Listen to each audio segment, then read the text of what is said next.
أعوذ بالله من الشيطان الرجيم. براءة من الله ورسوله إلى الذين عاهدتم من المشركين فسيحوا في الأرض 4 أشهر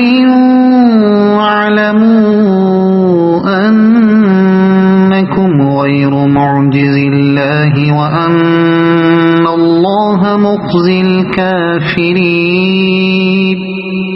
وأذان من الله ورسوله إلى الناس يوم الحج الأكبر أن الله بريء من المشركين ورسوله فإن تبتم فهو خير لكم وإن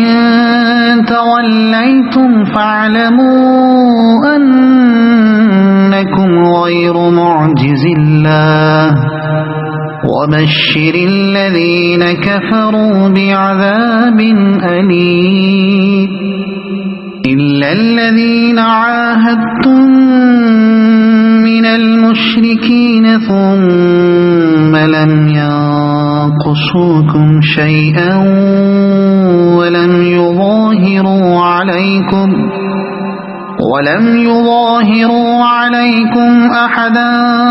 فأتموا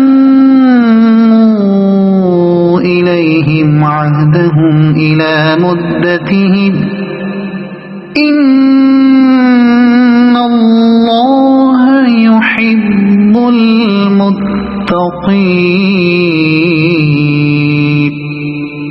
فإذا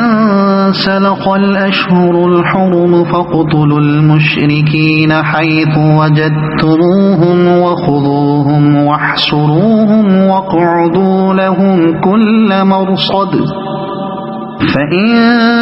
تابوا وأقاموا الصلاة وآتوا الزكاة فخلوا سبيلهم إن الله غفور رحيم. وإن أحد من المشركين استجارك فأجره حتى يسمع كلام الله ثم أبلغه مأمنه ذلك بأنهم قوم لا يعلمون. كيف يكون للمشركين عهد عند الله وعند رسوله إلا الذين عاهدتم عند المسجد الحرام فما استقاموا لكم فاستقيموا لهم إن الله يحب المتقين. كيف وإن يظهروا عليكم لا يرقبوا فيكم إلا ولا ذمة يرضونكم بأفواههم وتأبى قلوبهم وأكثرهم فاسقون. اشتروا بآيات الله ثمنا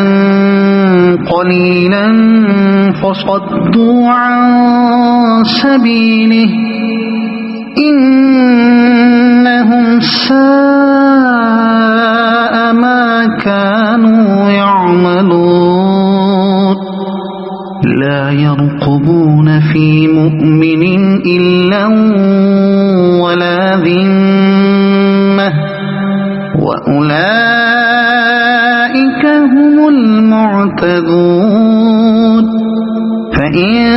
تابوا وأقاموا الصلاة وآتوا الزكاة فإخوانكم في الدين ونفصل الآيات لقوم يعلمون وإن نكثوا أيمانهم من بعد عهدهم وطعنوا في دينكم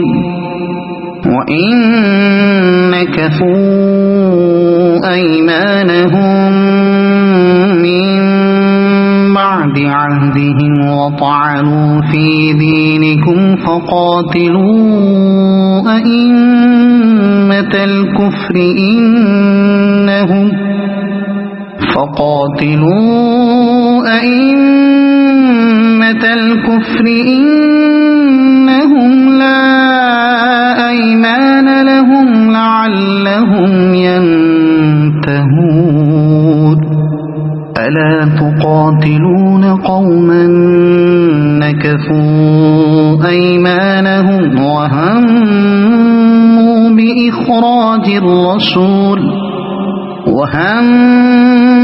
بإخراج الرسول وهم بدأوكم أول مرة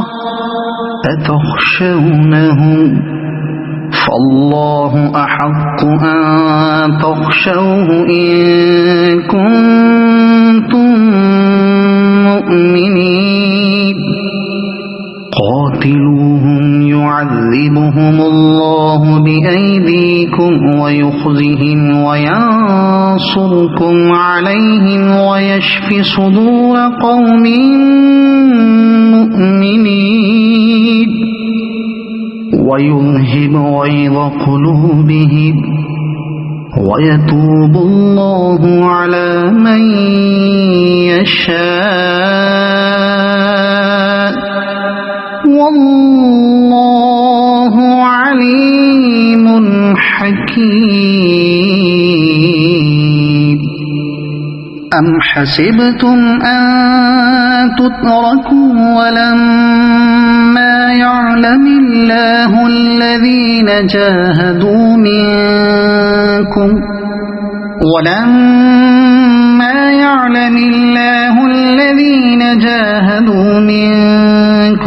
ولم يتخذوا من دون الله ولا رسوله ولا المؤمنين وليجة والله خبير بما تعملون ما كان للمشركين أن يعمروا مساجد الله شاهدين على أنفسهم بالكفر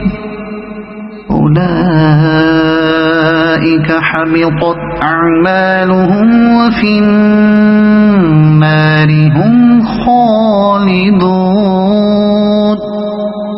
إنما يعمر مساجد الله من آمن بالله واليوم الآخر وأقام الصلاة وآتى الزكاة ولم يخش إلا الله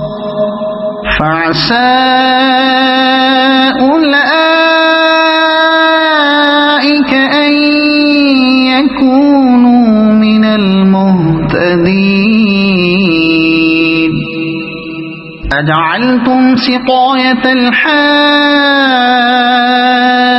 وعمارة المسجد الحرام كمن آمن بالله واليوم الآخر وجاهد في سبيل الله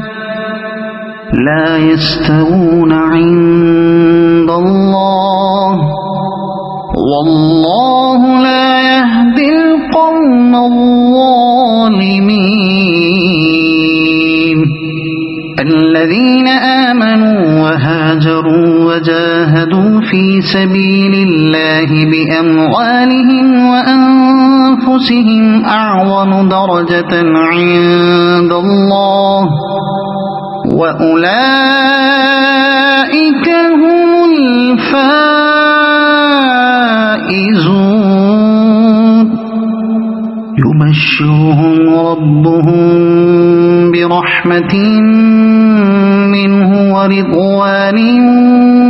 وجنات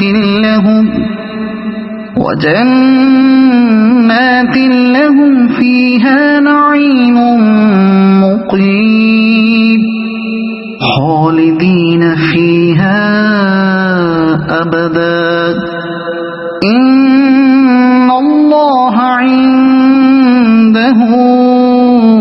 أجر عظيم يا أيها الذين آمنوا لا تتخذوا آباءكم وإخوانكم أولياء إن استحبوا الكفر على الإيمان ومن يتولهم منكم فأولئك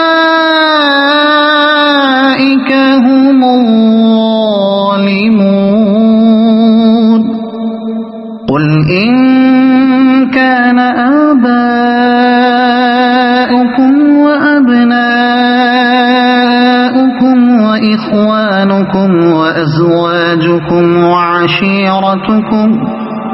وعشيرتكم وأموال اقترفتموها وتجارة تخشون كسادها ومساكن ترضونها أحب إليكم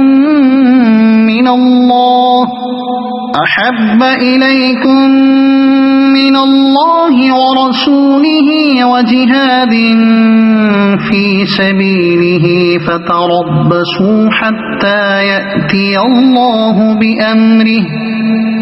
والله لا يهدي القوم الفاسقين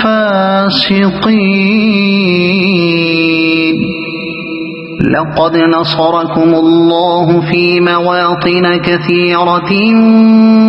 ويوم حنين إذ أعجبتكم كثرتكم فلم تغن عنكم شيئا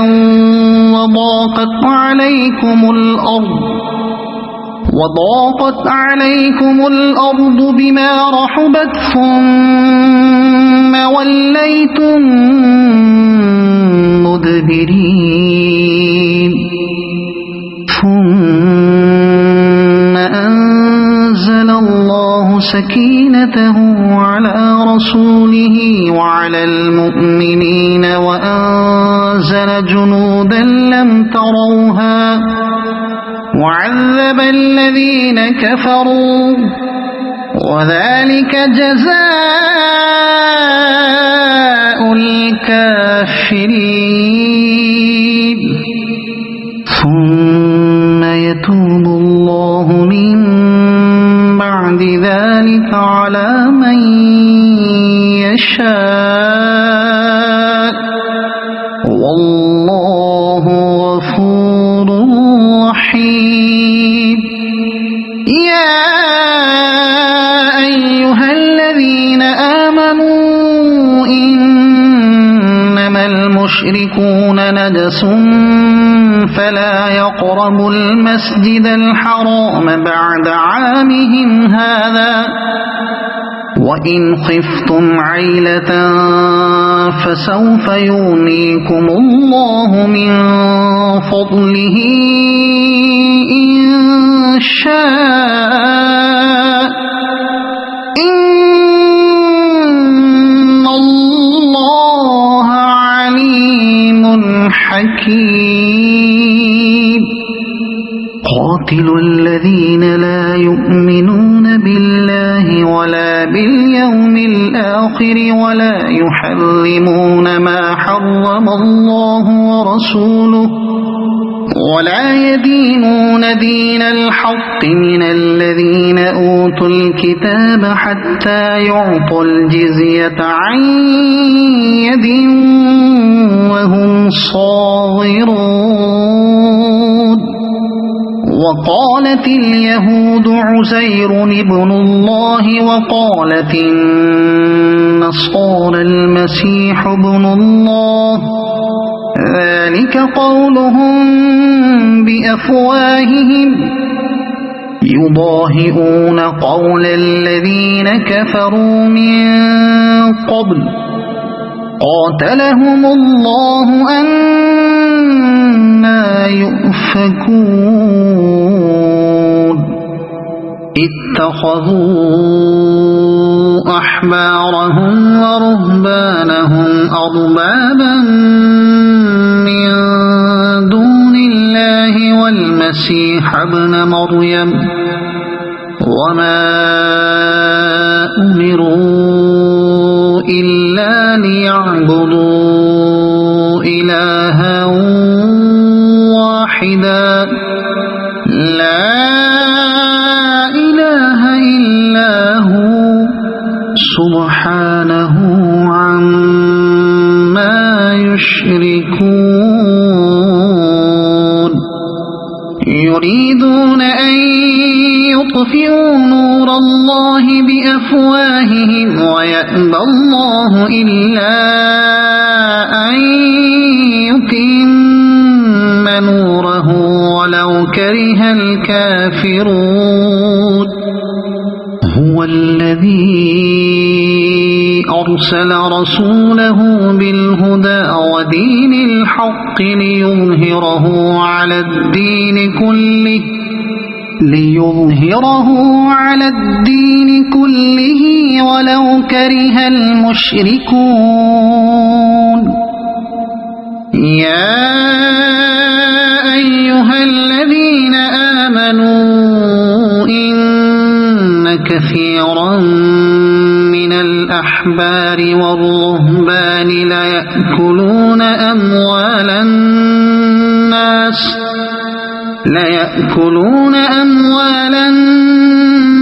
بالباطل ويصدون عن سبيل الله والذين يكنزون الذهب والفضة ولا ينفقونها في سبيل الله فبشرهم بعذاب أليم يوم يحمى عليها في نار جهنم فتكوى بها جباههم وجنوبهم وظهورهم هذا ما كنزتم لأنفسكم فذوقوا ما كنتم تكنزون إن عدة الشهور عند الله 12 شهرا في كتاب الله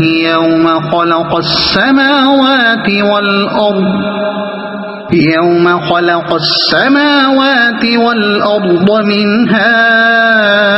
4 حرم ذلك الدين القيم فلا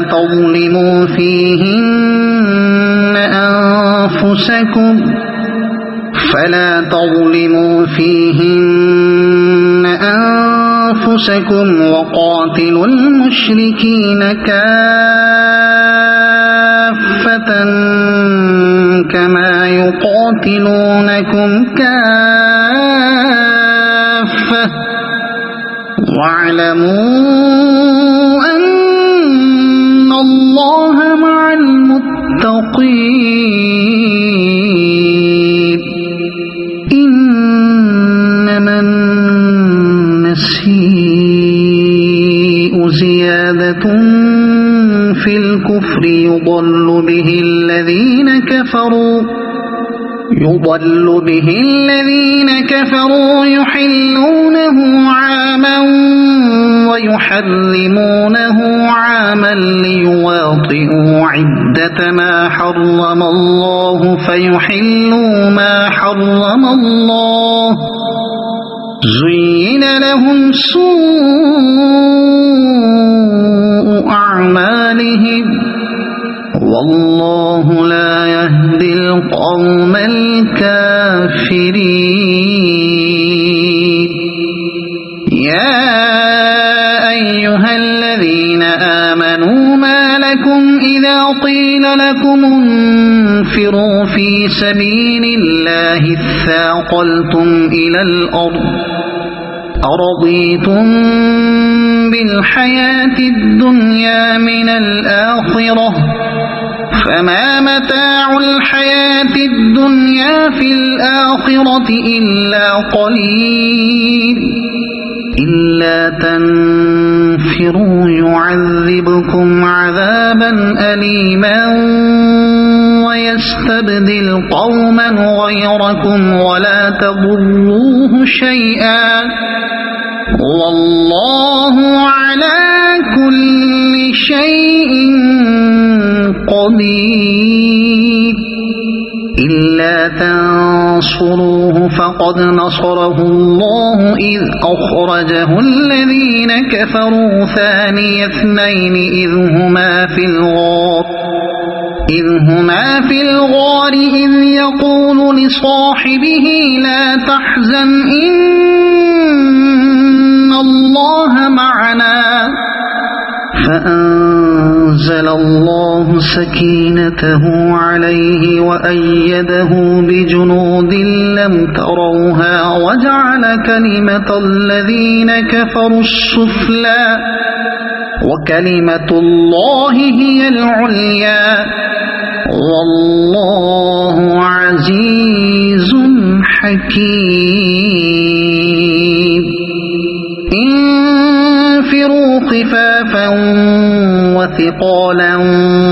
وجاهدوا بأموالكم وأنفسكم في سبيل الله ذلكم خير لكم إن كنتم تعلمون لو كان عرضا قريبا وسفرا قاصدا لاتبعوك ولكن بعدت عليهم الشقة وسيحلفون بالله لو استطعنا لخرجنا معكم يهلكون أنفسهم والله يعلم إنهم لكاذبون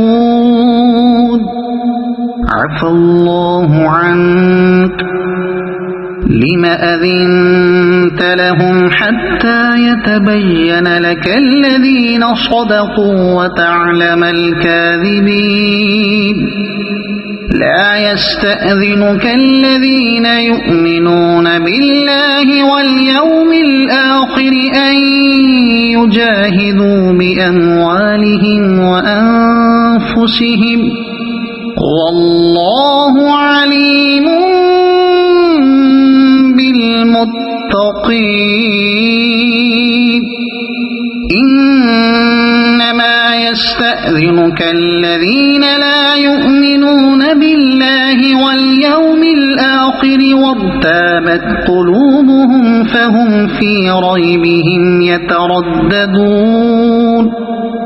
ولو أرادوا الخروج لأعدوا له عدة ولكن كره الله بعاثهم فثبطهم وقيل اقعدوا مع القاعدين لو خرجوا فيكم ما زادوكم إلا خبالا ولأوضعوا خلالكم يبغونكم الفتنة وفيكم سماعون لهم والله عليم بالظالمين لقد ابتغوا الفتنة من قبل وقلبوا لك الأمور حتى جاء الحق وظهر أمر الله وهم كارهون ومنهم من يقول ائذن لي ولا تفتني ألا في الفتنة سقطوا وإن جهنم لمحيطة بالكافرين إن تصبك حسنة تسؤهم وإن تصبك مصيبة يقولوا قد أخذنا أمرنا من قبل ويتولوا وهم فرحون قل لن يصيبنا إلا ما كتب الله لنا هو مولانا وعلى الله فليتوكل المؤمنون قل هل تربصون بنا إلا إحدى الحسنيين ونحن نتربص بكم أن يصيبكم الله بعذاب من عنده أو بأيدينا فتربصوا إنا معكم متربصون قل أنفقوا طوعا أو كرها لن يتقبل منكم إنكم كنتم قوما فاسقين وما منعهم أن تقبل منهم نفقاتهم إلا أنهم كفروا بالله وبرسوله ولا يأتون الصلاة إلا وهم كسالى ولا ينفقون إلا وهم كارهون فلا تعجبك أموالهم ولا أولادهم إنما يريد الله ليعذبهم بها في الحياة الدنيا وتزهق أنفسهم وهم كافرون ويحلفون بالله إنهم لمنكم وما هم منكم ولكنهم قوم يفرقون لو يجدون ملجأ أو مغارات أو مدخلا لولوا إليه وهم يجمحون ومنهم من يلمزك في الصدقات فإن أعطوا منها رضوا وإن لم يعطوا منها إذا هم يسخطون ولو أنهم رضوا ما آتاهم الله ورسوله وقالوا حسبنا الله سيؤتينا الله من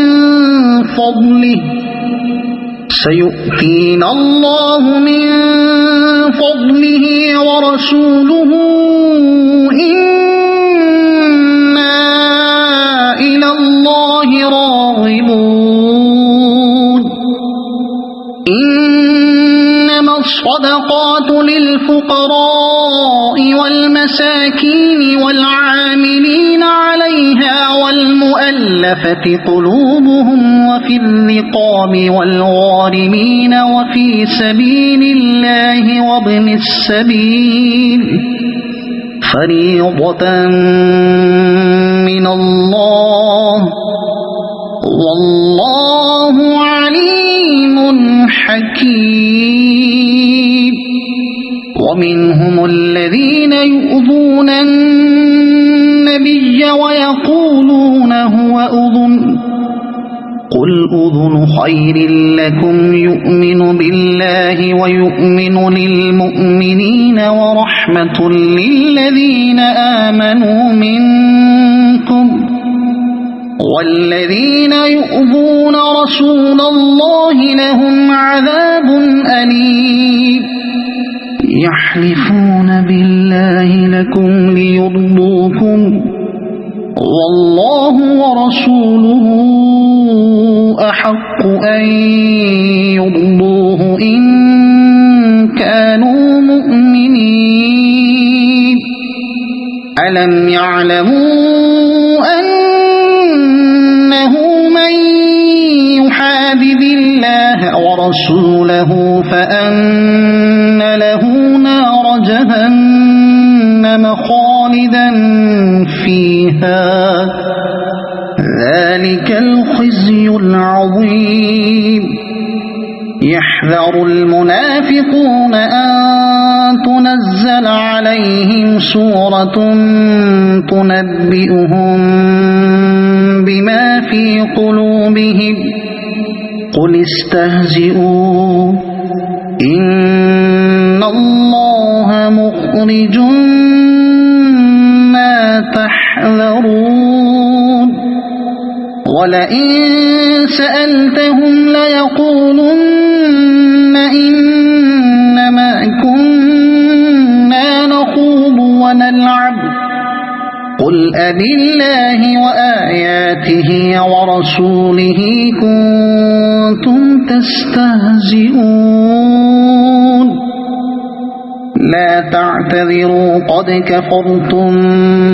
بعد إيمانكم إن نعف عن طائفة منكم نعذب طائفة بأنهم كانوا مجرمين المنافقون والمنافقات بعضهم من بعض يأمرون بالمنكر وينهون عن المعروف ويقبضون أيديهم نسوا الله فنسيهم إن المنافقين هم الفاسقون وعد الله المنافقين والمنافقات والكفار نار جهنم خالدين فيها هي حسبهم ولعنهم الله ولهم عذاب مقيم كالذين من قبلكم كانوا أشد منكم قوة وأكثر أموالا وأولادا فاستمتعوا بخلاقهم فاستمتعتم بخلاقكم كما استمتع الذين من قبلكم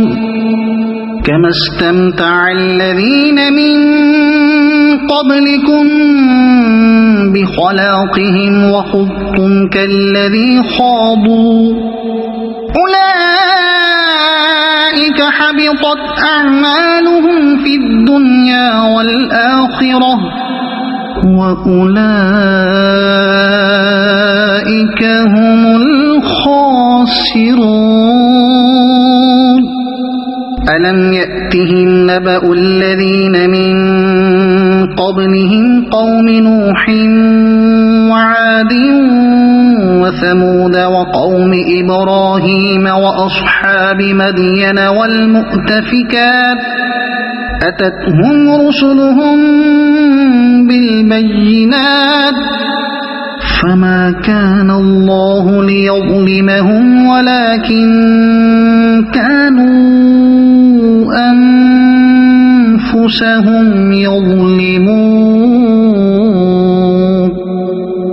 والمؤمنون والمؤمنات بعضهم أولياء بعض يأمرون بالمعروف وينهون عن المنكر ويقيمون الصلاة ويؤتون الزكاة ويطيعون الله ورسوله أولئك سيرحمهم الله إن الله عزيز حكيم وعد الله المؤمنين والمؤمنات جنات تجري من تحتها الأنهار خالدين فيها ومساكن طيبة في جنات عدن ورضوان من الله أكبر ذلك هو الفوز العظيم يا أيها النبي جاهد الكفار والمنافقين واغلظ عليهم ومأواهم جهنم وبئس المصير يحلفون بالله ما قالوا ولقد قالوا كلمة الكفر وكفروا بعد إسلامهم وهموا بما لم ينالوا وما نقموا إلا أن أغناهم الله ورسوله من فضله فإن يتوبوا يك خيرا لهم وإن يتولوا يعذبهم الله عذابا أليما في الدنيا والآخرة وما لهم في الأرض من ولي ولا نصير ومنهم من عاهد الله لئن آتانا من فضله لنصدقن ولنكونن من الصالحين فلما آتاهم من فضله بخلوا به وتولوا وهم معرضون فأعقبهم نفاقا في قلوبهم إلى يوم يلقونه بما أخلفوا الله ما وعدوه وبما كانوا يكذبون ألم يعلموا أن الله يعلم سرهم ونجواهم وأن الله علام الغيوب الذين يلمزون المطوعين من المؤمنين في الصدقات والذين لا يجدون إلا جهدهم فيسخرون منهم سخر الله منهم ولهم عذاب أليم استغفر لهم أو لا تستغفر لهم إن تستغفر لهم 70 مرة فلن يغفر الله لهم ذلك بأنهم كفروا بالله ورسوله والله لا يهدي القوم الفاسقين فرح المخلفون بمقعدهم خلاف رسول الله وكرهوا أن يجاهدوا بأموالهم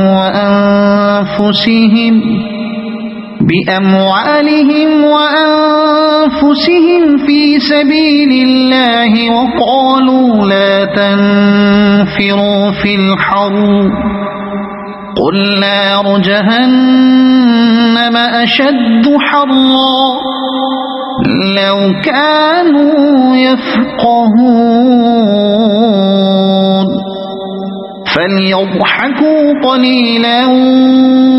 وليبكوا كثيرا جزاء بما كانوا يكسبون فإن رجعك الله إلى طائفة منهم فاستأذنوك للخروج فقل لن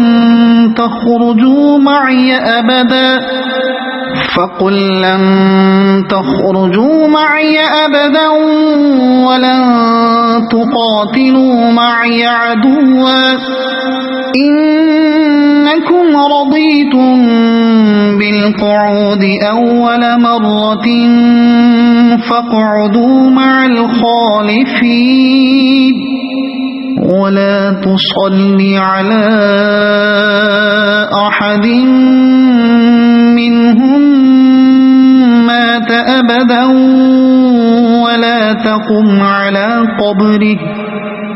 إنهم كفروا بالله ورسوله وماتوا وهم فاسقون ولا تعجبك أموالهم وأولادهم إنما يريد الله أن يعذبهم بها في الدنيا وتزهق أنفسهم وهم كافرون وإذا أنزلت سورة أن آمنوا بالله وجاهدوا مع رسوله استأذنك أولو الطول منهم وقالوا ذرنا نكن مع القاعدين رضوا بأن يكونوا مع الخوالف وطبع على قلوبهم فهم لا يفقهون لكن الرسول والذين آمنوا معه جاهدوا بأموالهم وأنفسهم وأولئك لهم الخيرات وأولئك هم المفلحون أعد الله لهم جنات تجري من تحتها الأنهار خالدين فيها ذلك الفوز العظيم وجاء المعذرون من الأعراب ليؤذن لهم وقعد الذين كذبوا الله ورسوله سيصيب الذين كفروا منهم عذاب أليم ليس على الضعفاء ولا على المرضى ولا على الذين لا يجدون ما ينفقون حرج إذا نصحوا لله ورسوله ما على المحسنين من سبيل والله غفور رحيم ولا على الذين إذا ما أتوك لتحملهم قلت لا أجد ما أحملكم عليه تولوا وأعينهم تفيض من الدمع حزنا ألا يجدوا ما ينفقون إنما السبيل على الذين يستأذنونك وهم أغنياء رضوا بأن يكونوا مع الخوالف وطبع الله على قلوبهم فهم لا يعلمون يعتذرون إليكم إذا رجعتم إليهم قل لا تعتذروا لن نؤمن لكم قد نبأنا الله من أخباركم وسيرى الله عملكم ورسوله ثم تردون إلى عالم الغيب والشهادة فينبئكم بما كنتم تعملون سيحلفون بالله لكم إذا انقلبتم إليهم لتعرضوا عنهم فأعرضوا عنهم إنهم رجس ومأواهم جهنم جزاء بما كانوا يكسبون يحلفون لكم لترضوا عنهم فإن ترضوا عنهم فإن الله لا يرضى عن القوم الفاسقين الأعراب أشد كفرا ونفاقا وأجدر ألا يعلموا حدود ما أنزل الله على رسوله والله عليم حكيم ومن الأعراب من يتخذ ما ينفق مغرما ويتربص بكم الدوائر عليهم دائرة السوء والله سميع عليم ومن الأعراب من يؤمن بالله واليوم الآخر ويتخذ ما ينفق قربات عند الله وصلوات الرسول ألا إنها قربة لهم سيدخلهم الله في رحمته إن الله غفور رحيم والسابقون الأولون من المهاجرين والأنصار والذين اتبعوهم بإحسان رضي الله عنهم ورضوا عنه وأعد لهم جنات تجري تحتها الأنهار خالدين فيها أبدا ذلك الفوز العظيم وممن حولكم من الأعراب منافقون ومن أهل المدينة مرضوا على النفاق لا تعلمهم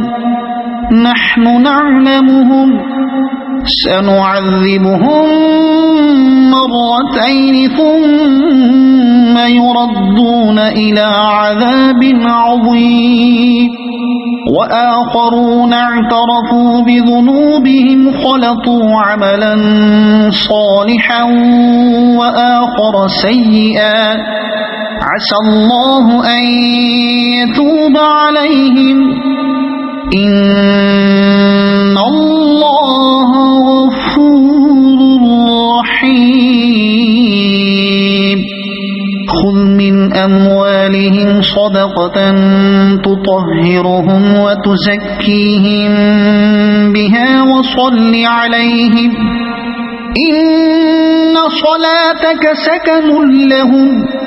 والله سميع عليم ألم يعلموا أن الله هو يقبل التوبة عن عباده ويأخذ الصدقات وأن الله هو التواب الرحيم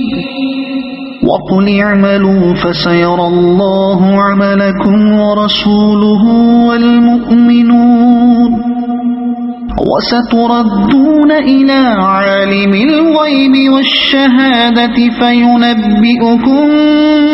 بما كنتم تعملون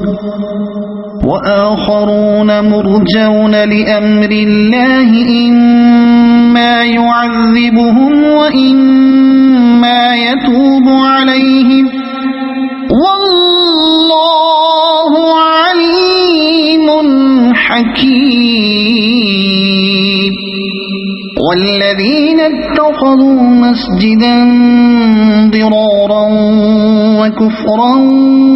وتفريقا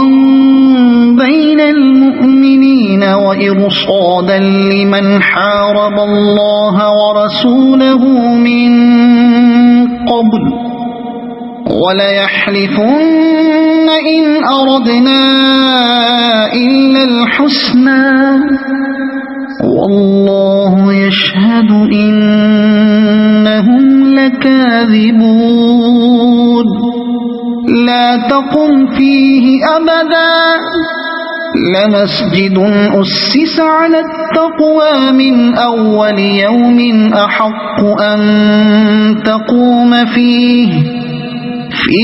رجال يحبون أن يتطهروا والله يحب المطهرين أفمن أسس بنيانه على تقوى من الله ورضوان خير أم من أسس بنيانه على شفا جرف هار فانهار به في نار جهنم والله لا يهدي القوم الظالمين لا يزال بنيانهم الذي بنوا ريبة في قلوبهم إلا أن تقطع قلوبهم والله عليم حكيم إن الله اشترى من المؤمنين أنفسهم وأموالهم بأن لهم الجنة يقاتلون في سبيل الله فيقتلون ويقتلون وعدا عليه حقا في التوراة والإنجيل والقرآن ومن أوفى بعهده من الله فاستبشروا ببيعكم الذي بايعتم به وذلك هو الفوز العظيم التائبون العابدون الحامدون السائحون الراكعون الساجدون الآمرون بالمعروف والناهون عن المنكر والحافظون لحدود الله وبشر المؤمنين ما كان للنبي والذين آمنوا أن يستغفروا للمشركين ولو كانوا أولي قربى من بعد ما تبين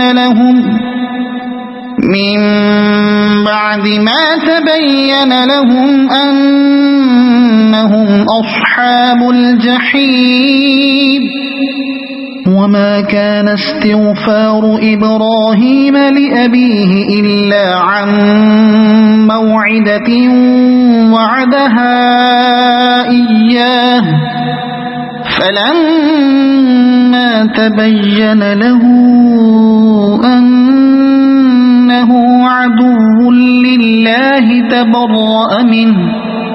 إن إبراهيم لأواه حليم وما كان الله ليضل قوما بعد إذ هداهم حتى يبين لهم ما يتقون إن الله بكل شيء عليم إن الله له ملك السماوات والأرض يحيي ويميت وما لكم من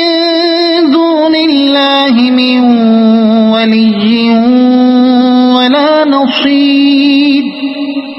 لقد تاب الله على النبي والمهاجرين والأنصار الذين اتبعوه في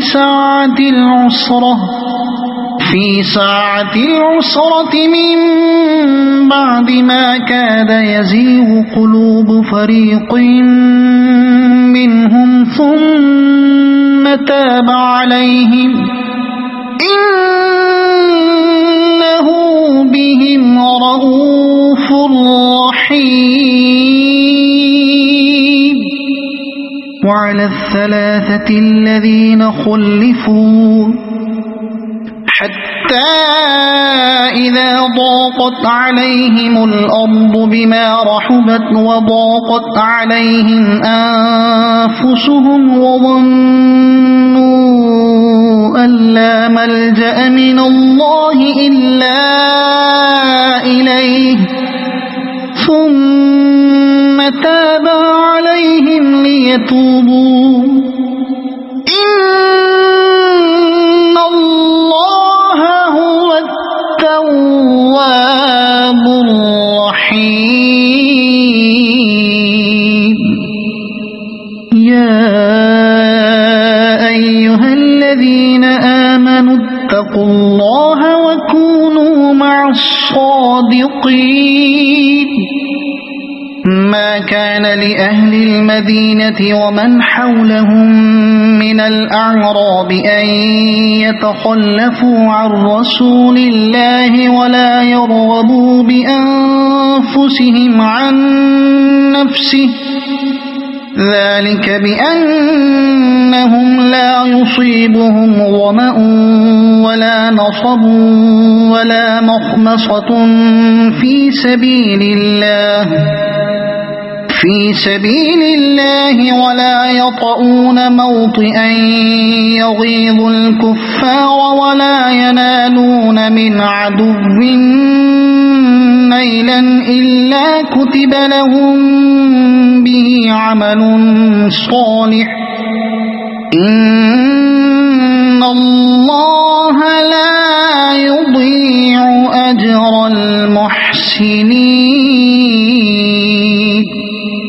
ولا ينفقون نفقة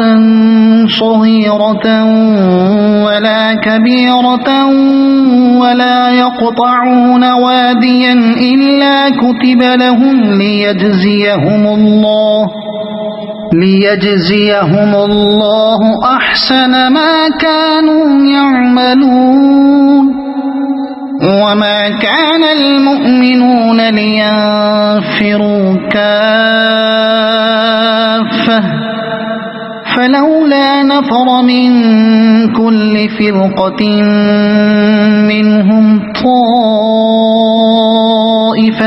ليتفقهوا في الدين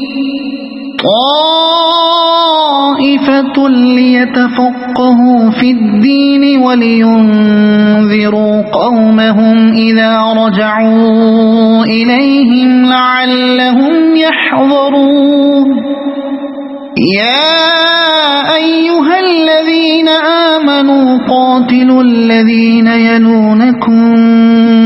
من الكفار وليجدوا فيكم غلظة واعلموا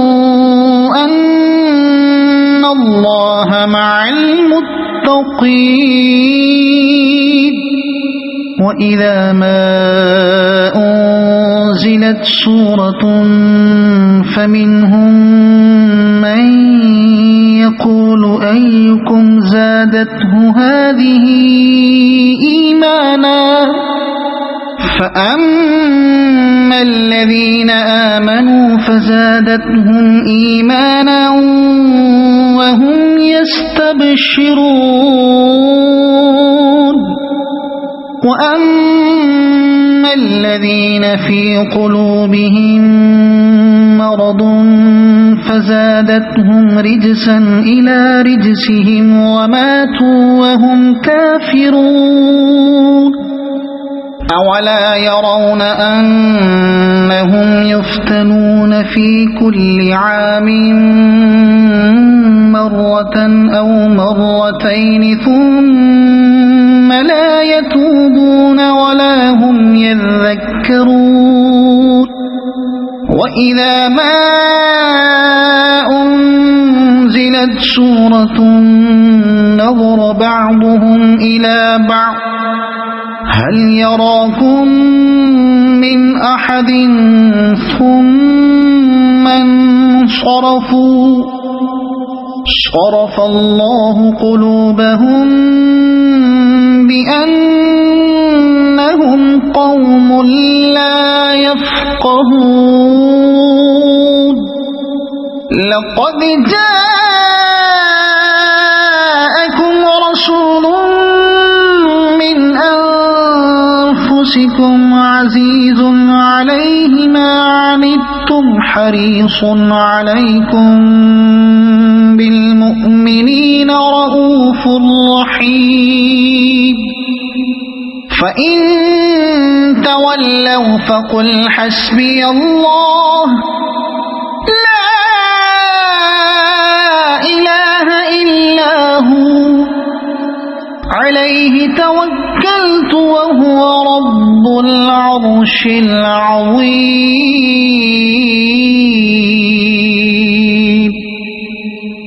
صدق الله